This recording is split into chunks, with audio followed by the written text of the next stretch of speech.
Those tariff concerns dragging down the major averages today, the worst day in 3 weeks. Pretty good 3 weeks, though. Let's bring in Brenda Vingiello from Sandhill Global Advisors and Warren Pies from 314 Research. Guys, welcome. Brenda, if you erase Thursday's half day of trading before the holiday, just forget it happened. We closed today about the same place as Wednesday. Now we got another 4 weeks of tariff uncertainty, but given the circumstances, should investors care?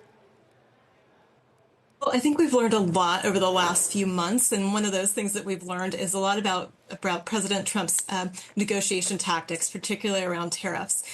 So I think the market is past the point of peak uncertainty. We've also learned a lot about the health of the underlying economy and the health of corporate earnings in the first quarter. All of those have been a positive. So I think as we embark on second quarter earnings being reported, I think we're likely to hear more good news in terms of earnings being better than projections. Projections are pretty low.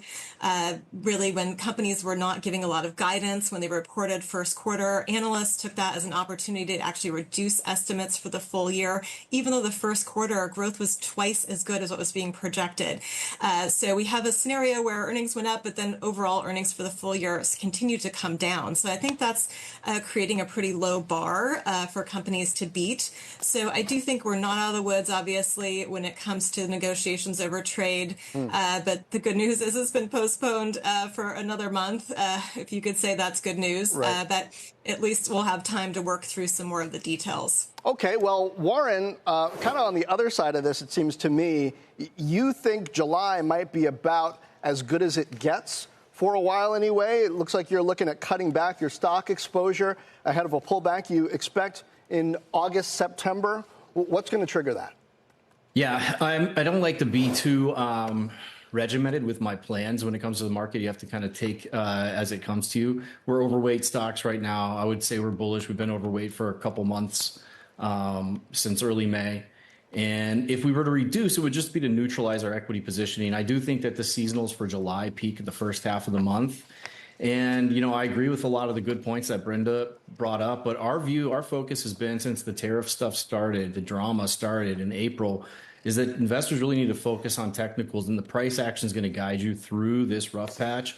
We're kind of getting back to some deja vu, but instead of having negative sentiment, we're starting to get to this place where the market is optimistic. The market participants are starting to get more optimistic.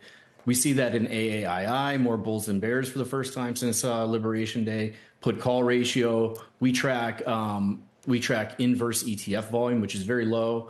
Very similar to what we saw at the top in February.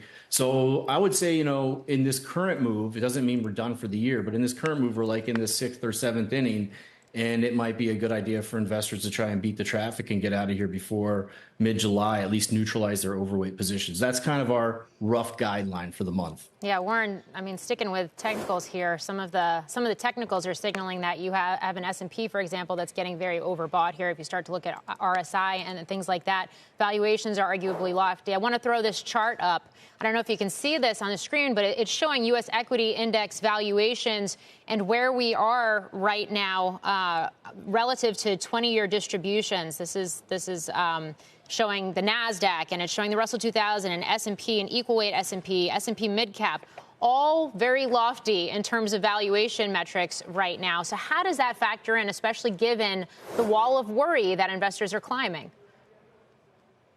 Is that for me? Yes.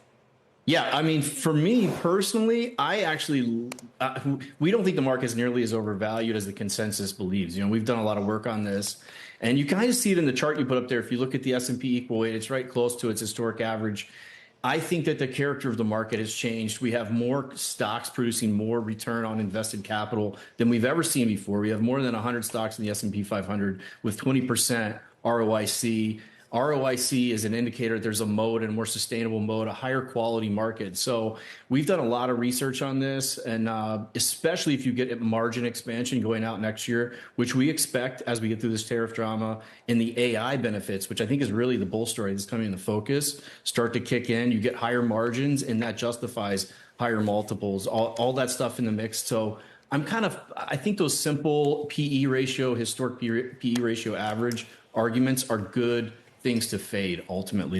I know that's dangerous to say, but that's how we're approaching it.